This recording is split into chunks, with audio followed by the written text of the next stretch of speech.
Good night, teacher. In this video, I am going to talk about chapter 15 and 16 of the book The Catcher in the Rye.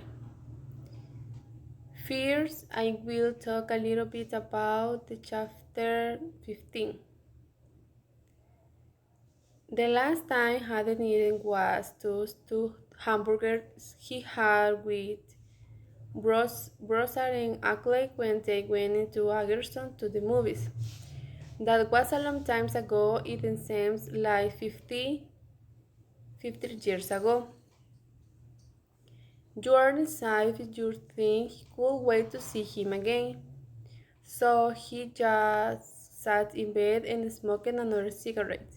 He considered calling old Jane to see if she was still at home, but he wasn't in the mood. He wasn't particularly fond of her, but he known her for a long time.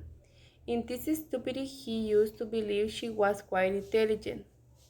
He did so because she well versed in theater, plays, literature, and other related subjects. It takes a long time to figure out whether someone is truly stupid or not if they know a lot about those things. In the case of old Sally, he wants to wait years to find up. He believes he would have discovered it much sooner if they hadn't drank so much. His main problem is that he always thinks the person he is making is pretty intelligent. In any case, he gave her a buzz. First, the man responded, then there was her father, and then she hopped on. Sally, he inquired, and then she replied, yes, who is this? She was a bit of a pony. He already informed her father. Grand, if there is one word he despises. It is grand. It is completely pony for a brief moment. He considered telling her to cancel the matinee. They did. However, checked the fact for a while. She checked where it does it. You couldn't say anything on the edge. Then he hung up. She gave him a pain in the ass, but she was very attractive. He got out of bed, dressed, and packed his bag after making the date with old Sally. And he did, however, look out the window before leaving the room to see how all the perverts were doing. But they were all wearing their sardines down. While in the cab, he pulled out his wallet and started counting his money. He can't remember how much money he had left, but it wasn't much. He expected a king's ransom in less than 2 weeks. He'd done just that. He is a screw at heart, and he lost money but not spending it. Half of the time, he forgets to collect his change in restaurants and nightclubs. It has infuriated his parents to no end. Then, like a moron, he began to wonder what the person standing next to him, who found English, was thinking about when she read certain English book, despite the fact that she was around. Books about lovers with or wearing and a lot of sexy content. Considering Euthanasia by from Thomas Hardy novel, The Return of the Native, the novel Romeo and Juliet is then discussed. Then the other one, Who Thrown History and Government, told them they had to hurry up. He took their check, but they refused to pay it. The person with the glasses forcing him to give it back to her. He was smoking a cigarette at the time, and when he stopped up, to say goodbye, he accidentally brain smoked in their face. He didn't intend to do it, but he did. He apologized like a madman, and they were extremely polite and nice about it. But it was still very embarrassing.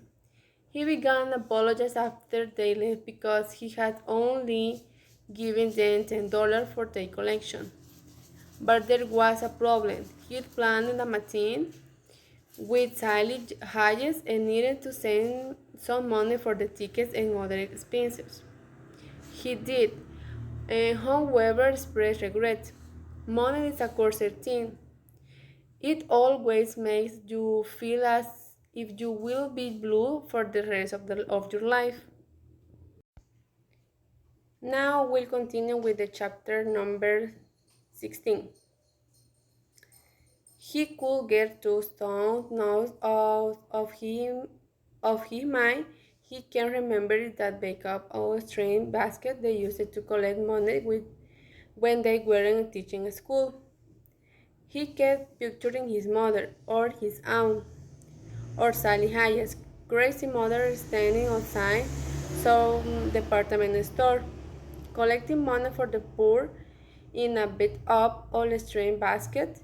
It was difficult to visualizing. It is not so much his mother as it is the other two. He wants to get Puppy a hard to find record called Little Charlotte Beans by this black girl singer Stella Fletcher. He was extremely fortunate. The first records store he went into had a copy of Little Charlotte Beans. They charged him $5 for it because it was so difficult to obtain, but he didn't mind. It made him so happy all of a sudden. In the park, it was rainful. It wasn't too cold, but the sun wasn't out yet, and there didn't appear to be anything in the park other than dog poop and blobs of spit and cigar bones from old men. And the benches all appearing to be wet if you sat on the them. It made him depressed, and every now and then he got goose flesh were walking for no apparent reason. Christmas didn't appear to be approaching anytime soon. Holden walks through the park, but Pivet isn't there, so he's toward the Natural History Museum. He put his hand on the skinny keys to even things out, but he couldn't. They didn't want him around, so he left him alone. He changed his mind about going into the museum when he arrived, so all he did in front of the museum was he came and head down to the Baltimore. He wasn't in the mood to leave, but he agreed to the meet Sally. Now is all for me. Thank you for your attention.